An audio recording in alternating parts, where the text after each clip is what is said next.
Today on CityCast Pittsburgh, Heinz Ketchup has a chokehold on this city. From stadiums and museums to our own home pantries, it is the ketchup brand on the table and in any good Pittsburghers fridge. But today, we're seeing if at least our team agrees that Heinz is truly the best ketchup you can buy. We're pitting the local OG against a few other ketchups in a blind taste test of my own design, and hopefully not upsetting any of you yinzers along the way. And don't go anywhere after this interview. Executive producer Mallory Falk is staying on for a conversation sponsored by Rivers of Steel about how they are bringing 100 years of history at our behemoth old Cary blast furnaces to new generations of Pittsburghers.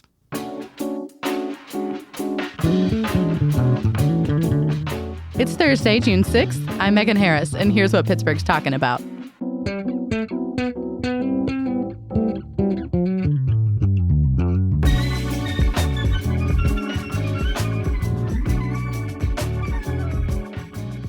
I'm here with CityCast EP Mallory Falk. Hey. And producer Sophia Lowe. Hey, Megan. Sophia, did you grow up with Heinz? Was that like a thing in New Jersey? Yeah, I had definitely had Heinz growing up. Quite honestly, I don't know if it was the brand in my fridge. I feel like we had Heinz sometimes, like Wegmans store brand, just whatever we could get our hands on. But yeah, like obviously I'd heard of it. It's a huge brand. I like the low-key Wegmans flex there. I do love Wegmans. I'm so excited it's coming, but that's a separate story. Right? Megan, what about you? Obviously I grew up in the land of Heinz in Pittsburgh, but what about you in Tennessee? Yeah, I kind of grew up on Hunt's, I think, or generic bottle brands. I think just because they were cheaper. Yeah. But I didn't love the taste of them, or at least I don't remember it. Because you grew up on Hunt's, obviously. I do think I have eaten significantly more ketchup since I moved to Pittsburgh, which might be a proximity thing. But also, I do think Heinz, now that I'm older, is the superior brand. Yes, we're off to a good start with this episode already. We'll see what happens later. But to prepare for this episode, I went to the Heinz History Center website, Heinz History Center, just because I knew nothing about the actual company. And I was really surprised to find out that Heinz started out with a focus on making horseradish. Yeah, I remember that just because they produce so many condiments and they have such a long history. In case you're not familiar, the company started up in Sharpsburg in 1869, and they started producing ketchup in 1876. So ketchup was part of the company really almost from the beginning. One of my favorite Heinz trivia facts is that Heinz actually, makes way more than 57 products or varieties of products. And so that Heinz 57 was really just like a marketing slogan that the founder, Henry Heinz, came up with. He thought the numbers sounded nice. He was really this marketing genius. And I just love a little myth busting about the Heinz 57 varieties. That triggers me around Mad Men. There's a whole Heinz plot line around that. Really? Yeah. I didn't know that. Well, I promise I'm not being a Heinz spokesperson, but I also popped over to the company website and I found some quizzes that will match you with a condiment or some sort of recipe that uses a Heinz product. You can answer questions like, do you want your 15-minute dinner? Are you cooking for a huge family? Some stuff like that. It's like BuzzFeed, but kind of condiments. Yes, exactly. Well, which sauce are you, Sophia? Well, it's extremely annoying to get the answer because you do need to sign up for emails and everything. That's how they get you. Yeah. They continue to be good at marketing. But obviously I did it anyway because I love a quiz. And I got Worcestershire sauce. I practiced saying that off mic and I still don't think I got that right. And balsamic vinegar. I did not know Heinz had balsamic vinegar. That I knew, but only because of fish fry culture up here. It's everywhere. Right. Oh, yeah. True. Anyway, I mostly got sucked into poking around the Heinz website, so I sort of forgot to look up how, this ketchup actually became so popular. Mallory, is that common knowledge for people who grew up around here? It wasn't for me. Growing up in Pittsburgh, it was very much drilled into me that Heinz is the only acceptable ketchup brand. But I never really learned how it became king because obviously it's not just popular here. It's a very dominant brand throughout the country. But then we here at CityCast actually did an episode a couple of years ago digging into this. And it turns out that Heinz's dominance dates back to this era where ketchup bottles kept exploding. Sorry, what? Yeah, so we talked to this guy, Sam Lynn Summer, who wrote an article about all this for Gastro Obscura. And at the time, like around the turn of the 20th century, ketchup was made through fermentation. And sometimes these bottles of fermenting ketchup would just explode. Sam actually found a bunch of news stories about the phenomenon. I'm going to drop a little clip from him here. Like articles after articles, like from all over the country. And it would just be these articles about like a young girl like touched a bottle of ketchup at her house and it had been sitting there for a long time and it just like exploded and shards hit her and all this stuff. So it was actually an issue. Good Lord. I mean, I feel like, American food manufacturing and safety probably could have been improved upon, but also like if you knew something was going to explode, why would you buy it and bring it to your home? I mean, I guess you just really needed that ketchup taste, you know? Pittsburghers and ketchup go a long way back. But I mean, Sophia, companies did try to start addressing this. And so they started using preservatives to prevent spoilage, first of all, and then also explosions. But then preservatives kind of went out of favor. And so basically, long story short, Heinz was the first company to come up with a ketchup that was both preservative-free and wouldn't run the risk of exploding all over you. And then I guess also importantly, tasted good. Yeah, that part seems important. Definitely. I mentioned that Henry Heinz was this master marketer. As Sam talked a little bit about how it wasn't just kind of coming up with this recipe, but then doing some really skillful marketing. So then Heinz spent more money on advertising than any other company in the ketchup industry had ever done before. And he posted warnings to consumers in magazines everywhere that said like, warning, the US government says that benzoates are bad for your health. He posted in like these grocery journals to try to tell grocers like benzoates are on their way out and you should catch up. See what he did there with that little pun. I'm glad that puns worked back then too to sell things. And also just to clarify, benzoate was like the type of preservative that was used a lot during the time that then people kind of started organizing against, saying it maybe wasn't really safe and healthy. Got it. Okay. So, I guess Heinz does this marketing. There's pushback from this big lobby of ketchup manufacturers, and they started warning people, if you eat this preservative-free, benzoate-free ketchup, you'll have to deal with the exploding bottles. Someone spread a rumor that a priest got hit with an exploding Heinz bottle. It was quite dramatic. But if people were getting hit with exploding bottles before, like, what does this rumor do? I think it was that preservatives had made them stop exploding, and now Heinz was putting preservative-free back on the market. Oh, gotcha. Did a priest, in fact, get hit? Sam did not confirm nor deny. Lost to time. It's lost to time, but I mean, whether it was true or not, like this campaign didn't seem to scare people away because according to Sam, by 1911, Heinz dominated the market and really has continued to until this day. But I just love that there's this like really wacky history behind Heinz's rise to prominence. Okay, cool. Enough learning about ketchup history. I want to eat it.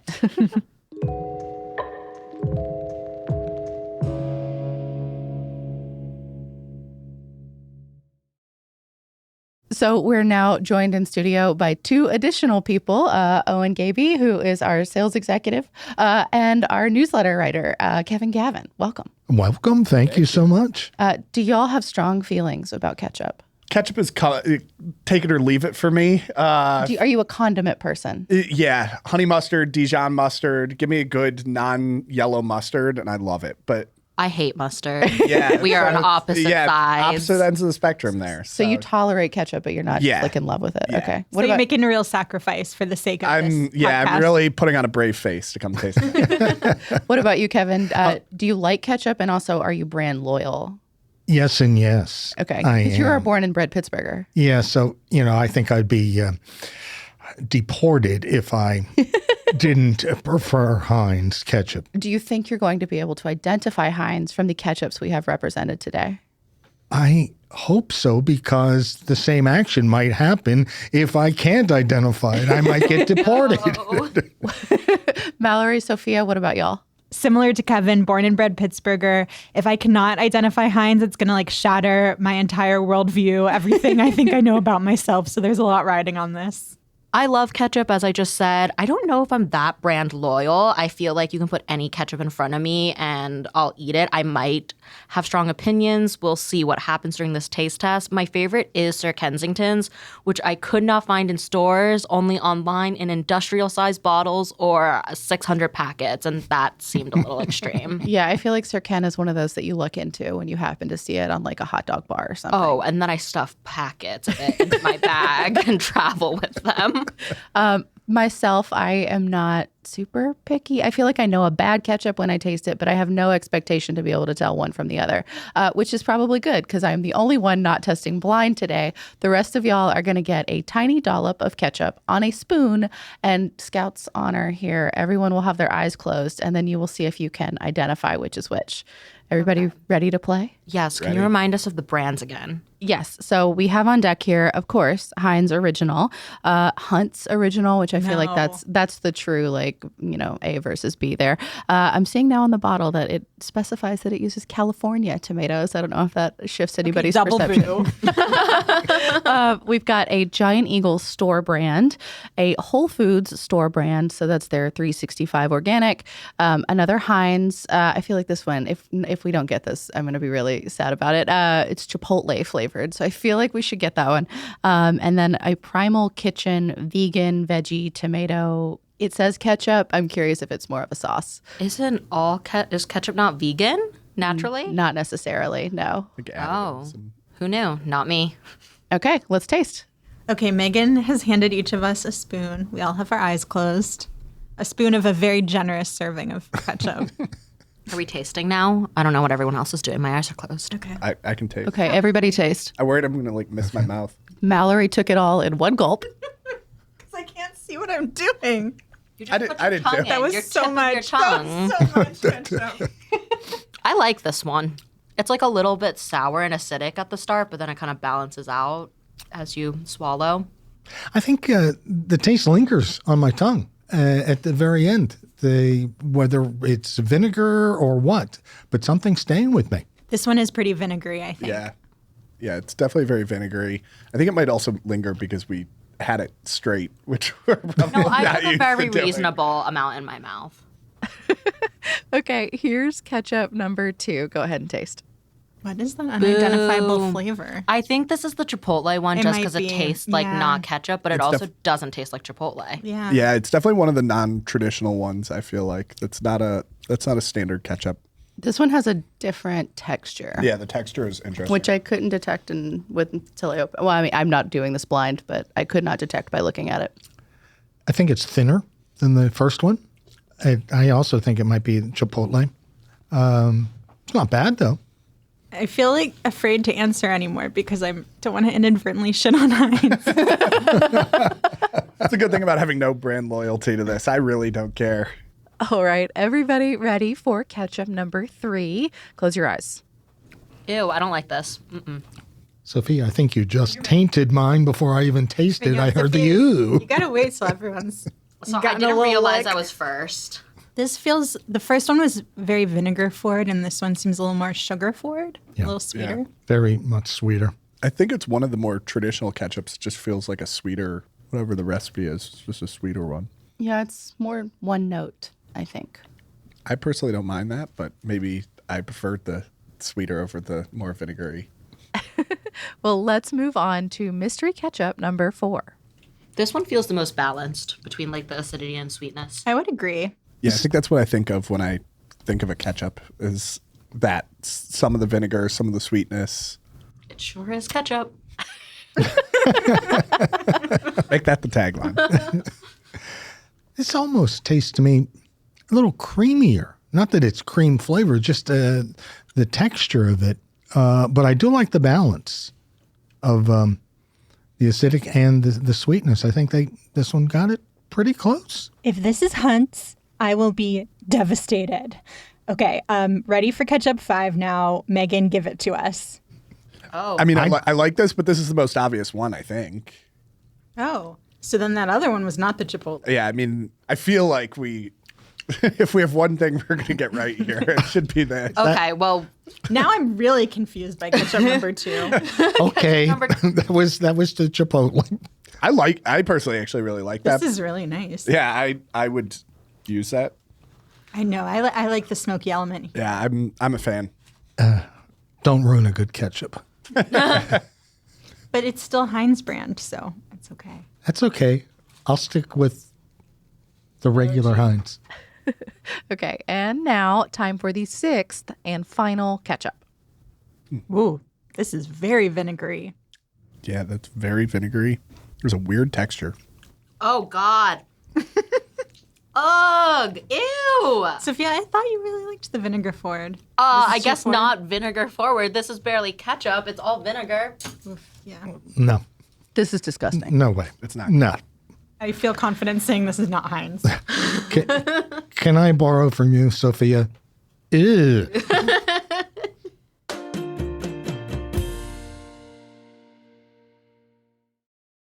Okay, so off mic, some of us just tried some of these ketchups again. We had 6 total with fries and chicken tendies from Pantries. This is not an ad. We just wanted to keep this extremely local. It's definitely not an ad. I had never had Permani's fries not in a sandwich, and I wouldn't say they make my top 10. We just wanted to be The thorough. chicken tenders are good, though. Those were solid tendies. Okay, team, first, which one was your favorite? We had 6. 4. Easy. 4. 4, but runner-up was number 5, which I think we all instantly knew was Chipotle. Fair enough. Yeah, I'm gonna go with 5. 5. You like yeah, 5 I like the best. Chipotle, or Okay. what I assume The is one the that Chipotle. tastes the least like ketchup. Yes, I'm correct. going to put you all out of your Correct. misery. Number 5 was, in fact, Heinz Chipotle. Okay, which one do you think was Heinz? 4, I hope.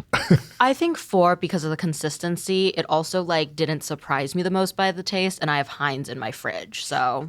My guess will be number 4, but I was actually, before this talking to CityCast content director Will Fulton, who is known for his food takes, and he said the way to tell which one was Heinz was whatever was the most sugary, which makes me a little nervous that it was actually ketchup number 3. Yeah, I was going to be the contrarian here because I know everyone wants it to be 4 for their Pittsburgh. It's the one they like the most, so I'm going 3. You think it was 3? Yeah. Kevin, what about you? Final answer? I hope it's 4. Why do you- Otherwise, I'll be kicked out of town, and maybe they'll give me a bottle of ketchup to take with me. I mean, we make, enormous ketchup bottles for everyone else. Why not you? That'd be nice. But I go with 4. Okay. So we got several 4s. You guys almost talked yourself out of it. Number 4 was Heinz Original Ketchup. It was the thickness. It was the taste. And that's what I'm used to. So it was familiar. Yeah, I didn't have a visceral reaction of ew. Or Valerie this is just had a different. very restrained, yippee situation. I was so concerned about my Pittsburgh credibility, but it stands intact. Were you afraid you were going to have to leave town with me? I was a little nervous. Or at about least it. separately? Me and Sophia could have stayed. You guys would have had to get out. We could have raced out together under cover of night. Just because everyone exclaimed about how much they liked it initially, number 1 was the Giant Eagle brand, the high vinegar one. Okay, I tried that again, and then after number 4, though, I didn't like that as much. That's fine. That's fine. okay. But I think it's interesting that was the second choice, at least as you were tasting them in real time, it seemed like. Can I Yeah, ask? that's fine. Can I ask what number 6 was? Number 6, the one we all agreed was absolutely disgusting, was the vegan, vegetarian Primal Kitchen one. Okay, that's kind of what I assumed. Oh, okay. Then what was number 2? Because I thought that was we all thought that may have been Chipotle because that tasted kind of weird. So then my second guess would be Primal Kitchen because I thought the vegan one would make it taste funky. No, the last one we tried, the funky one, was Primal Kitchen. Number 2 was the Whole Foods 365 brand. And 3? So 3, the high sugar, was Hunt's. Yes. Yes. The one we all thought was That you almost talked yourself into liking, though. You almost thought that might have been it. not into liking. I was concerned. that one was, in fact, Heinz. Yeah. My one note was ew. So I'm glad that I agree with all the Redditors out there on the subreddit who also hate Hunts. I have to say, this is going to sound manufactured. We knew all along. The fact that it was unanimous makes it sound like this was fake. And I promise you, we did have our eyes closed. No, I was very militant about everyone not coming out and seeing where we were putting these up. If you need proof, it's the giant ketchup stain from the glob of ketchup that fell on my pants because I couldn't see what I was doing. So this was a legitimate blind taste test. And reminder, don't go anywhere. In just a second, we've got a segment sponsored by Rivers of Steel. Mallory's chatting with Ron Bariff about tours and workshops at the Cary blast furnaces. I'm here with Ron Bariff. He's the Director of Historic Resources and Facilities for Rivers of Steel. And as part of that job, he oversees the Cary blast furnaces, which, if you don't already know, is a National Historic Landmark. Ron, thanks so much for being here. Oh, my pleasure. Ron, can you tell us a little bit about the history and the significance of the Cary furnaces? Absolutely. So the Cary furnaces were the iron-producing facilities for the Homestead Works, U.S. Steel Homestead Works, which during their heyday were the most productive, in many ways the most important iron and steel producing facilities, not just in this region, but in this country and the world. The iron that came out of the Cary furnaces went into the Empire State Building, the Panama Canal locks, the USS Missouri, and so on. So then when did they close? And then when did Rivers of Steel get involved with the site? Sure. So Cary furnaces number 6 and 7, which are the two extant blast furnaces left, there used to be 7 at one time, shut down in 1978. The last 2 furnaces on the site were a few years later, but Rivers of Steel became involved in 1988 when U.S. Steel sold the property to a scrapper, and they started tearing everything down. And that's when it became very obvious and really incumbent upon folks to try to save some of this history. And that's where we came in. Rivers of Steel started working to preserve the furnaces in 1988, but we didn't physically get them until 2010. And then I know, one of the things you do now is offer regular tours of the site. You've been doing that for more than a decade. What can people expect if they come on a tour of Cary? Well, we do tours May through the end of October, and during peak season, which is summertime, we do them Thursday through Monday.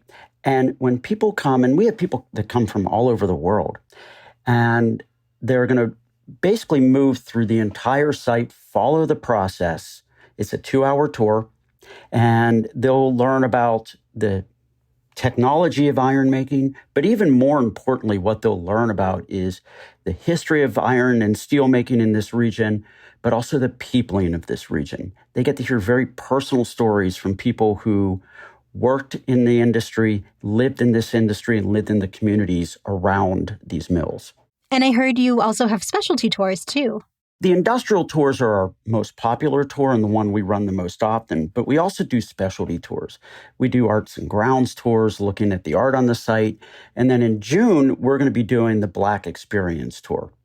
And that is a 1-hour tour that's offered throughout the month that looks at the African-American experience, not just at the Cary furnaces, but in the industry overall. And it's a really important story.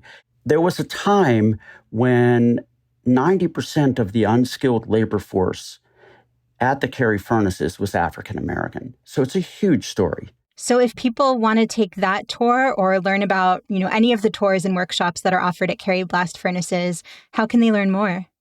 Well, go to our website, which is riversofsteel.com, and click on experience, and you will see a variety of different experiences that you can have through Rivers of Steel, and you will find a way to get tickets to the Cary furnaces. Thank you so much, Ron. This all sounds so great to check out. Well, thank you. It's been my pleasure, and we're thrilled to take part.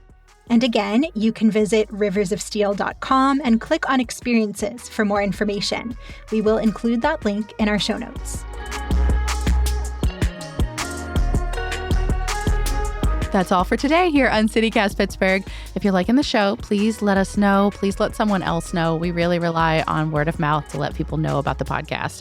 Make sure you're subscribed to our Hey Pittsburgh newsletter. We'll be back tomorrow morning with more news from around the city. Talk to you soon.